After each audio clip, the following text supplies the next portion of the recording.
Hello and welcome to the Halcyon Podcast. My name is Long Razi. I'll be your host for this podcast as always. It's been a weird week. Give you a bit of background on what's been going on in my world. Apparently my tyres on my bicycle have magnets for punctures.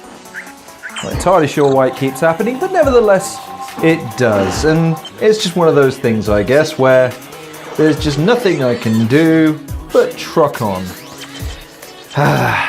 Alas, it is what it is.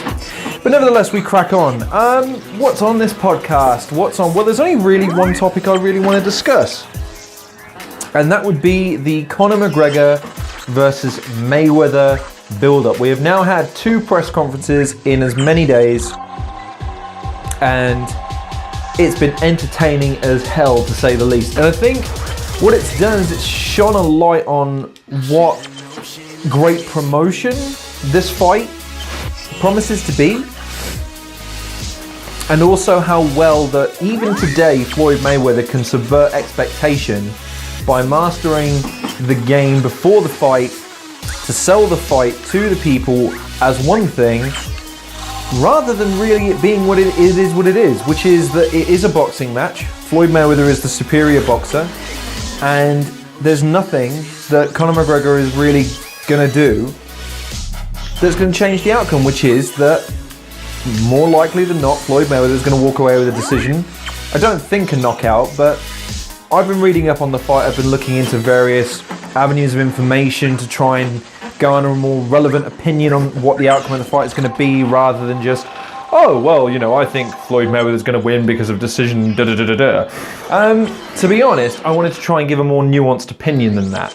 So what you have to do is you have to look into the backgrounds of MMA versus boxing in terms of when people, because the main argument seems to be, right, for Floyd Mayweather, the argument is, well, he's potentially the greatest defensive boxer of all time, and therefore has the advantage given that McGregor is moving into boxing having not had a boxing background. And on the flip side, for Conor McGregor is younger, hungrier, potentially more dangerous in terms of punching power, and is much sharper and combat ready than Mayweather has been, having been on a 2-year sabbatical. In effect, he said he retired, but we're calling this a sabbatical. Now, the problem with the argument for McGregor's side is this. It's difficult to explain, but when I train a little bit of boxing, and I'm talking very, very minuscule. And in boxing, to knock someone out is actually an incredibly difficult thing. Chances are you can hurt somebody with a punch. I mean, most people, if you throw your fist at someone's face, it's going to hurt. There's not really an awful lot to get around that. But to actually incapacitate someone with a punch is an incredibly difficult thing to do. Now, add into that, in boxing, you wear gloves. Now, in Mayweather's case, he wears 10-ounce gloves to protect his hands, having suffered numerous surgeries over the course of the last few years, leading up to the Pacquiao fight. And again, I think prior to Berto, I think he might have had some work done. I'm not 100% certain. But nevertheless, he's known for fairly frail hands. But that's kind of ubiquitous across all combat sports. What most people don't realise when they watch a fight is the amount of physical toll it takes on the body of you, not just your opponent. Hurling your limbs into somebody has consequences. Now, yes, it has its intended effect of hurting your opponent, but you naturally suffer detrimental effects yourself. And I'll give you an example. I broke my knuckle recently. I was training, again, I was trying to get back in shape, so I figured boxing might be a good step, some shadow sparring. And then at one point, got myself a nice heavy bag and started weighing into it. Now the problem was I wasn't wrapping my fist. Now what people need to understand is that when you don't wrap your fist, you leave yourself fairly open to injury. So if you don't roll your wrist or sprain it just because of the impact and the lack of connection, so if you swing in with a hook, for instance, and you swing too far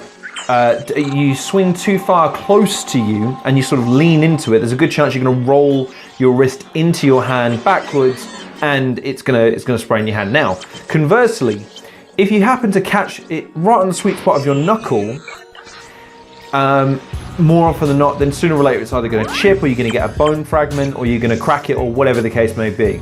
That's what happened to me. I cracked it, and it was, trust me, it was painful for at least 3 weeks afterwards. It's healing up nicely now, and it's still there. I don't like leaning on it, but nevertheless. So the transfer of energy between your hand and your opponent with a boxing glove is muted so much by the glove that when you consider that people knock people out with that kind of concussive force in boxing, it's a staggering amount of power that they're putting into it. Now consider the possibility, let's say, that McGregor well, there's no doubt, he knocked out Aldo in 13 seconds, who's potentially the greatest lightweight of all time in the UFC. But it was a shot. Now, in UFC, the stance between boxing and UFC is completely different. The feints and guards and the different styles that you can utilize in terms of what strategies you do in order to take your opponent down are so wide and expansive, it's ridiculous. Now within boxing there are nuances and different styles and tactics, but more often than not the boxing stance never really changes. It's a wide stance, and to illustrate the point, there's no better way than watching. There's a clip on YouTube right now. It's not great quality, but there is a clip of Conor McGregor sparring with a sparring partner. Now, it's immediate that you can just tell in his stance, his balance is all off for one. His defense of his midsection is laughable, to say the least. And the fact that his combination work is very limited, and this all speaks to, well, very surprisingly, an MMA background. When a punch is thrown to his midsection, for instance, he can always raise his leg to protect it with his knee or his thigh, which is always going to bolster and absorb the blow much better than potentially an elbow. But he can always drop an elbow just to be sure. But nevertheless, his defense there has not been great. As far as the counter attacks, then again, it's one of those things where you try and put your opponent down in order to keep them from moving in order to finish them off in MMA or apply a hold of some description. In boxing, landing a combination is an incredibly different thing, because once an opponent is on a rope, yes, they cover up, and yes, their eyes, they sometimes glaze over, or they look the other way. But it's actually very difficult to continue landing shots on an opponent even when you've stunned them. When you put them down, it's okay and it's fine, but up until that point, it's very difficult to land that combination of strikes that would put your opponent in a position where they're not going to be able to recover. Now, no better example of this can be shown in the recent Klitschko-AJ fight. Now, in that situation, both men were landing each other with fucking bombs, and yet it was really difficult for the one or the other man to put the other down. Now, they did go down a couple of times, as we all know. It was an incredibly entertaining fight, considering the frailties of Anthony Joshua shown to the world, and the still lingering strength of Klitschko, given his advancing years, is still there for all to see. And in a rematch, Klitschko, I think, has the advantage in terms of strategy now. However, in a heavyweight fight, these guys are trying to put each other down with one stiff, hard shot, and it just isn't that easy to land it. And even when you do, it always is one of those things where you're always going to need to follow up with a couple of combinations, unless you really catch him. The best example of a punch that caught the guy out of nowhere and the guy had no right to get back up from was obviously Froch versus Groves. I've never seen, with the exception of potentially Canelo versus Khan, a sweeter punch thrown that would just annihilate an opponent. Now, bringing it back to McGregor versus Mayweather, the reason why I'm loving the hype. I'm really, if anyone wants to get into MMA or boxing, this fight would be a great gateway for you, because it's absurd. This is the first boxing press conference I've ever seen where so many obscenities are being thrown about. And stepping away from that for a second, let's just look at the build-up, because I'm getting a little bit hemmed up in the predictions, and I think it's pretty crystal clear by now who I'm predicting to win. It's going to be a Mayweather victory by a points decision, and And I'll explain why in a very, very brief segment. In fact, I'm going to time it right now. I'm going to do it in 30 seconds or less at the 10-minute mark, which we are 20 seconds away. How you doing, by the way? You okay listening to this podcast? Really appreciate you listening, by the way.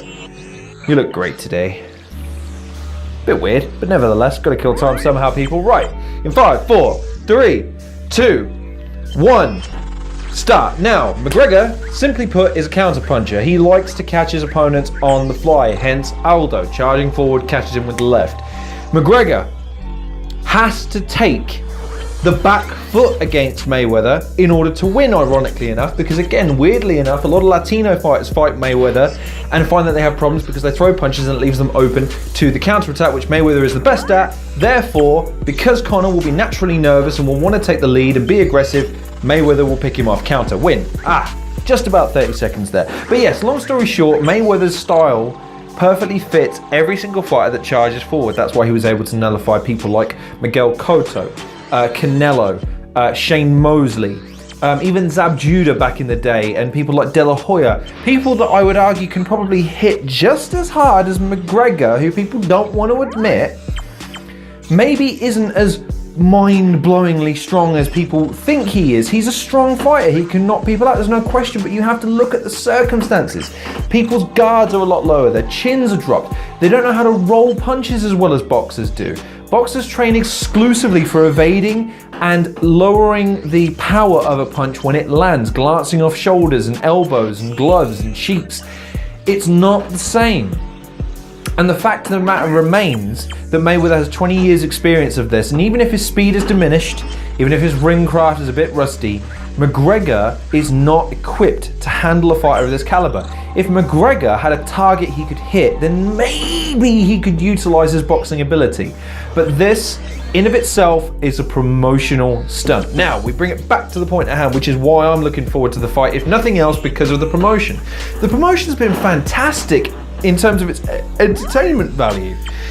McGregor is bringing the UFC style of profanity and over-the-topness and that confrontational style without actually leaning over to the actual confrontation that UFC is famous for. And Mayweather is bringing his marketing savvy, his character savvy, and the way that he really knows how to manipulate crowds into hating him.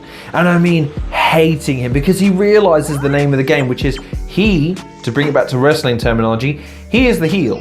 He is the person we all want to see beat. We want to see him lying on the canvas, unconscious, having paid for all of the trash that he's spoken, all the crap he said over the years, every time that smug smile has appeared on TV, telling you how rich he is and how successful he is, and all the rest of this jazz. And Conor McGregor is the babyface in the situation. We all root for Conor. We all think, we're starting to think he can do it. And a similar thing I guarantee will happen with you in this fight, if you get into this. Number one, you'll hear everything that goes around and you'll make a very quick decision. Well, yeah, of course, I think Floyd Mayweather is going to win. Then you'll start to read into a lot of the hype and the promotion. You'll start to watch a lot of McGregor. You'll start to like him. You'll start to look into his background and see how good he is at UFC. You start to look at Mayweather. You start to look at the flaws in his approach and all the cons and the negatives. And you'll start to build up a rationale in your mind that, maybe he can do this. Do you know what? I'm going with him, man. I think he might lose, but you know what?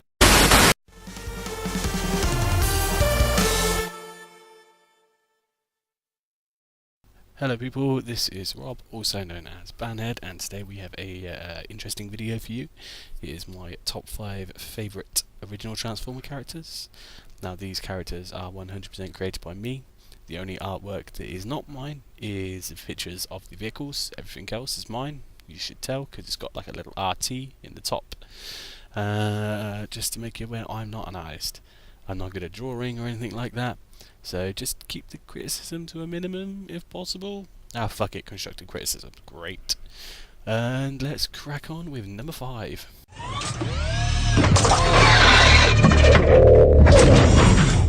A few moments later. And that's our folks. That is my top 5 Transformers original characters made by yours truly.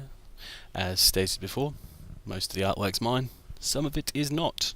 So please don't sue my ass. Anyway, I hope you enjoyed this. Stay tuned for more content coming soon. In fact, speaking of that, I recently posted on my Facebook, Robert Thompson, go and find me, about a video that's coming up soon, hopefully after this weekend, where I will be answering questions. Now, these questions can be anything from super serious stuff to, well, whatever the fuck you want. I'm still ready to take questions if anyone wants to post any more. I've had some fucking amazing responses so far. So if anyone does want to, just go over to Facebook and search for me, Robert Thompson. You can't miss my picture. I've got a rainbow coming out of my mouth. Anyway, back to today. I hope you enjoyed it. Like I said, more content coming soon. As always, if you could leave a little like, comment, hey, fuck it, even subscribe while you're here. And yeah. Well, ham that fucking outro up. Anyway, fuck it. Ladies, guys, I have been Rob, also known as Banhead. Ta-tars.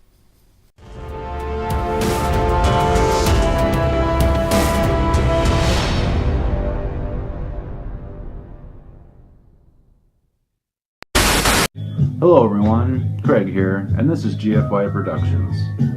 We're about comedy, satire, parody, skits, whatever makes you laugh. I might be a little bit more vulgar than Halcyon, but in the end it's all comedy. I don't try to take myself too seriously, and in real life, I'm really not that opinionated about stuff. So when you come to GFY Productions, just come to laugh. If you're weird or you don't have many friends, this is the channel for you, because I'm also weird and have very few friends. Anyway, thanks Halcyon for plugging this. Totally don't have to, but I appreciate it. Great guy, great channel. What else can I say? Well, I won't say my catchphrase because don't want to get anybody in trouble. Alright, peace. Hi there, my name is Conor, or Crow as my friends call me, and welcome to my channel. Here you will find many playlists of all sorts of games, ranging from well-known titles and many genres such as Outlast, Sniper Elite, Civilizations, all the way down to the smaller games like Limbo, Yesterday, Dementium and Civ City. I also create footage of Battlefield 3 and 4, looking at loadouts, progression, etc. With some game reviews and demos thrown into the mix, I tend to have something for everybody. So please enjoy the videos, subscribe to my channel, and maybe suggest a few games for me to try. Thank you, Crow. Really hope he wins, and I'm gonna hope for him. I'm gonna will him. Do you know why? Because it's the same thing I did with Pacquiao. Same thing for years I did with Pacquiao. I always maintained that if Mayweather and Pacquiao were to fight, Mayweather would win. And then as the fight edged closer and closer, I started to think, well, maybe he throws more punches. His volumes of punches are always ridiculously high.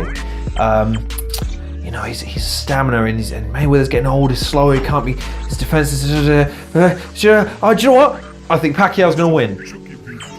And he lost by a points decision. We all knew that was going to happen. So the point is that this event, so let's call it an event, is not going to be, it's not going to have the payoff of an AJ Klitschko or even a Hey Bellew, where the action outweighs any of the build-up, where we all looked at each other a bit dirtily and went, that was a bit horrible, wasn't it? All the slagging off of mothers and wishing everyone was dead and all the rest of this jazz. You know, it's a different kind of promotion, but it's way more entertaining, and the people that are weighing in on this all have interesting theories and opinions, but it is all the same. If you listen to, I would recommend CM Punk's trainer, oh gosh, I forget what his name is. He had some really interesting opinions on the subject. Chael Sonnen, the UFC fighter, or the retired UFC fighter, current Bellator fighter, he's got some excellent opinions. Ricky Hatton, he's weighed in. Apparently there's a celebrity video of what floating around. I've not watched it because who gives a shit.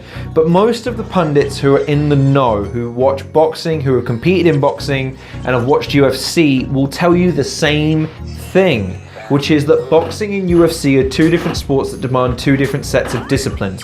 Boxing, in fact, the best video I've seen so far on the subject, and the one I would recommend all of you watch or see, if nothing else, because it will give you the best context of what you're about to witness in terms of the actual fight come August 26th, is this. Andre Ward and Nate Diaz on a talk show that Ward is hosting. and they talk about the different styles and stances. And you can see immediately when they step up, so they stand up to give a demonstration like most American sports shows do. They like to get practical. And what will happen is that you'll see that Ward throws up his boxing stance and immediately it's wide but straight, stiff, and he's ready to bob and weave from his core because he doesn't need to worry about leg movement. Conor McGregor is much looser in his movements. Why? Because he has to worry about kicks to the shin, kicks to the knee, knees to the thigh, kicks to the stomach, punches to the stomach. He's got to worry about the grappling game. He's got to worry about being rushed and taken down. He's got to worry about flying knee to the head or an elbow to the head. He's got to be cognizant of all these different things, and not only that, but feints, diversions, different tactics, maneuvering around the octagon, being that it's a lot easier to circle your opponent in an octagon because it's not a ring. And obviously, you know, you've got the limitations of the cage, but nevertheless, it's just a more open format and more expressive combat environment than boxing. Boxing is a pure science. There's no real ifs, ands, or buts around it. It's a discipline that is honed to absolute perfection. That's why if you try and fight an actual boxer in real life, okay, we all like to think we can box. We all throw punches and we're all good and, you know, I bet I could knock anyone out. Trust me, I've been humbled on so many occasions by people who box because, number one, you can't touch them. Even if you do, you're not hurting them. And when you do finally break their guard or get past or they drop their hands or whatever, and you hit them with everything you have, and they don't even register the pain, from that moment on, you lose all heart. And the best example of that is Gennady Golovkin. There's a moment in the most recent fight with him that he did, in fact, against Kell Brook, prior to Kell Brook's last fight against Earl Spence Jr., where he did the thing. He dropped his guard and let Kell Brook hit him with everything he had. And Kell Brook knocks people out. He's got knockout power for his weight. Hit him as hard as he could, and then kept on moving forward. It's the most disheartening thing when you're in a combat environment to hit someone with absolutely everything you can and it not even hurt them. And Mayweather is one of the smart people in the world that's registered that and said, right, well, does that mean I can't win? No. All I have to do is outbox him. All I have to do is be cleverer than him, that much quicker than him. I just need to know what he's going to do before he's even going to have a chance to think about doing it. And Mayweather is a master of this. Mayweather has, for years, used his opponent's bulk, strength, and perceived knowledge of because everyone does the same thing. They get in the ring with Mayweather thinking, right, now we've cracked it. Now we've got him. We know how to take him down. We know how to beat him. And it's the same all the time. Every single time without fail. Now, the only other thing I want to talk about on this podcast as far as the fight is concerned, or the build-up to the fight, is this. I'm not 100% I believe what everyone else is saying, which is that Conor McGregor has Mayweather perturbed. Because you've seen similar things before. McGregor is being McGregor. And I think that's where most of the entertainment value lies, because McGregor is, he has a suit with the words "fuck you" embroidered in pinstripes. Okay, I guess that's one way of going about it. But the point is that he is the showman that this fight needs, and McGregor is going to be the protagonist in the situation, even if he's the babyface. Mayweather, all he has to do is just keep adding fuel to the fire. Just give the fans that little bit of, give them that little bit of hope.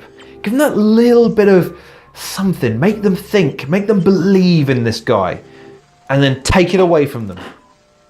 It's a genius marketing ploy. And for anyone that looks at the first press conference and thinks McGregor got the better of Mayweather, you have to understand, you have to realize, even if Mayweather is in financial troubles, and there's a lot of rumors swirling around that his finances are not great for someone that earned as much as he did over the past 10 years. But, that's his business. Personally, if I'm a promoter, I ain't coming out of promotion to box again. Why? I'm making money for not getting punched in the face. Sounds like a dream job. But anyway, point being, Mayweather's deemed fit to come out of retirement in order to fight, in order to make the money he thinks he needs to earn to perpetuate his lifestyle and his future. But coming back to the promotion side, his promotion so far has been very clever.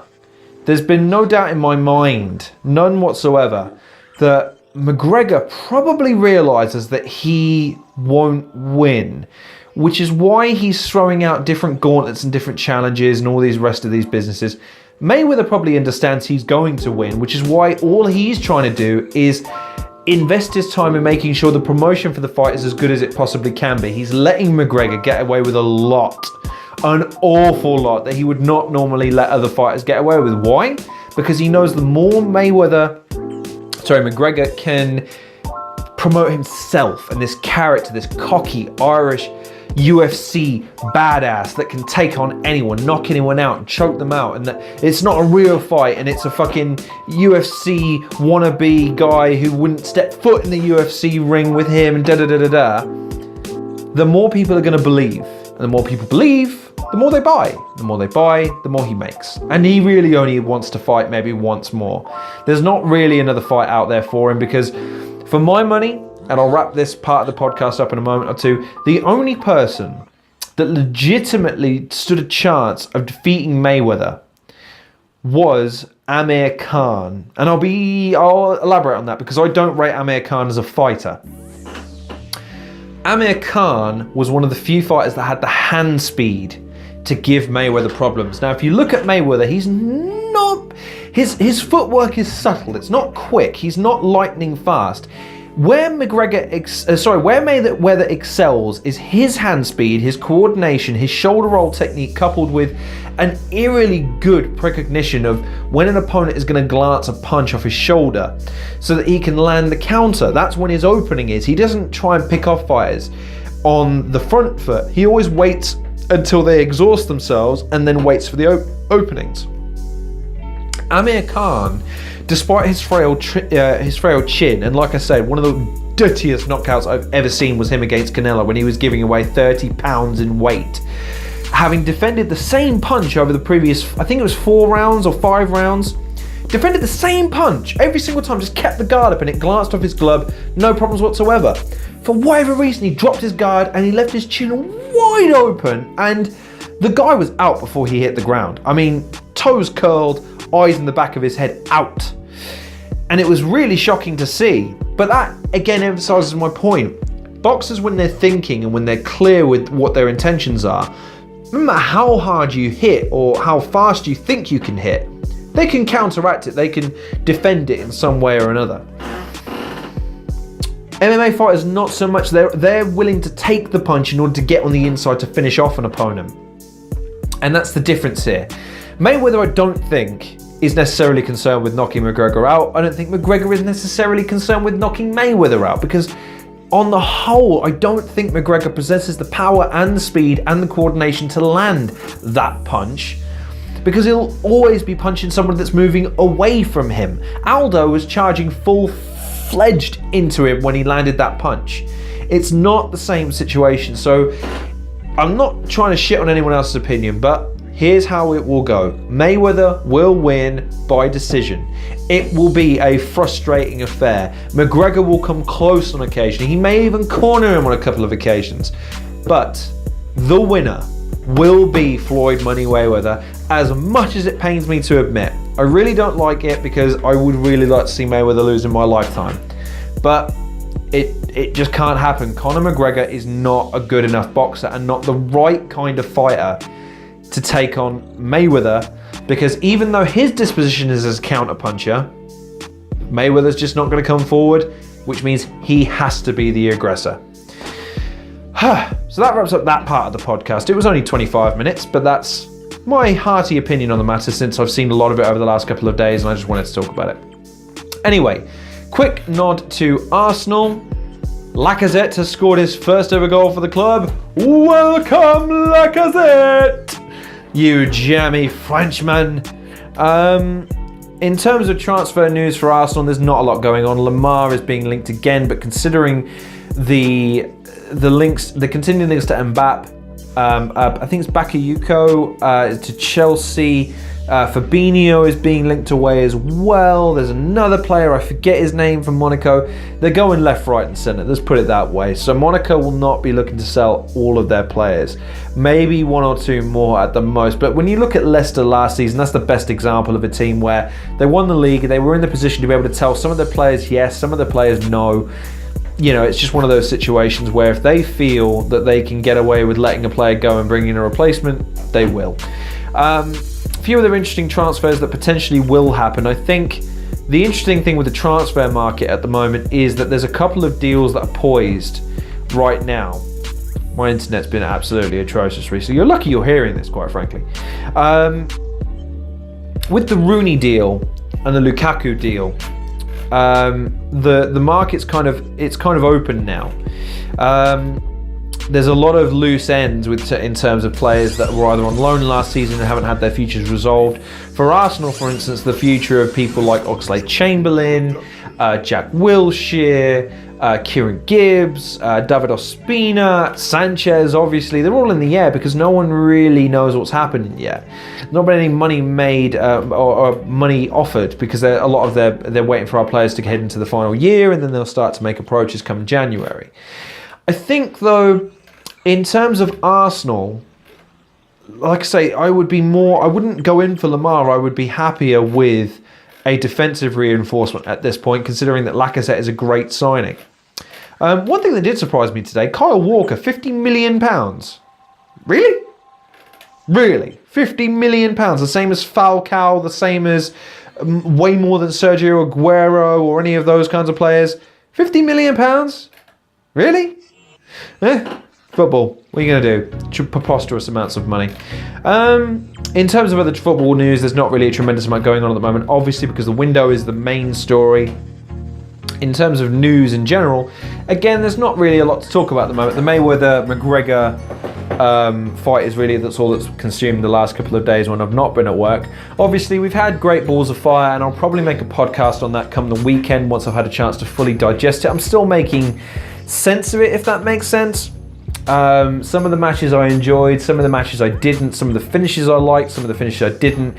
It's a very contrasting opinion on YouTube and the internet as a whole in terms of the pay-per-view, and I'll give my verdict on it at a later date once I've had a chance to make up my mind whether or not I liked it. But it obviously leaves the door open for a fair few things come the next few pay-per-views, so I guess we'll have to see what happens from there. So to bring this podcast to a close, you'll be getting a new episode of the Halcyon Blink. Unfortunately, those are all I've been able to make recently, so apologies if you've been looking forward to, with a top 5 lists or a full-blown Halcyon or a weekly show or whatever the case may be.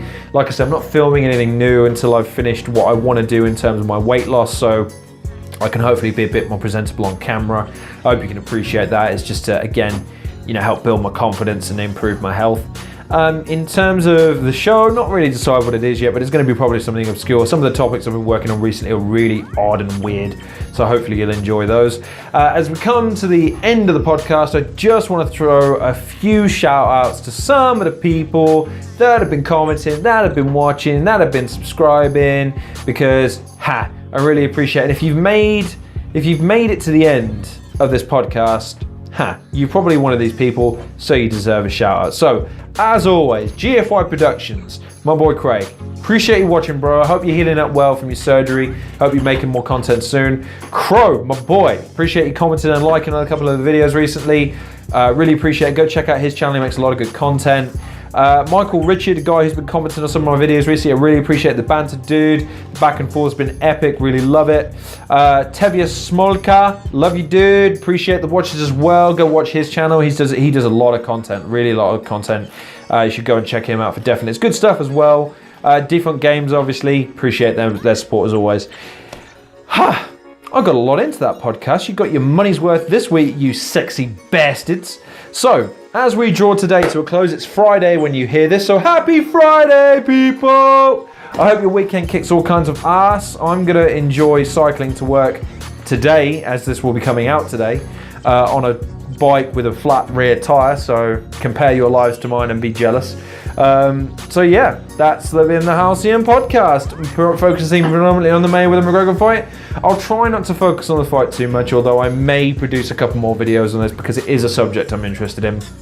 Hopefully I can bring more analysis as the weeks go by, and I can give you more in-depth information about what I think is going to happen and what I think is happening, if that's something that would interest you. So in the meantime, please like, share, subscribe, or dislike and unsubscribe if you are so inclined to do so. Please check out some of the other channels in the description below, as I always keep recommending, and I appreciate it if you do. I hope if anyone actually follows the coverage, you leave your comments in the comment section, debate me on these points. If you think McGregor's got a chance, hard at your boy, and I'll be more than happy to debate that point with you. So you all take care of yourselves. Love you for listening. You're all legends for listening. I really appreciate it. Take care. See you on the next episode of the Halcyon Podcast.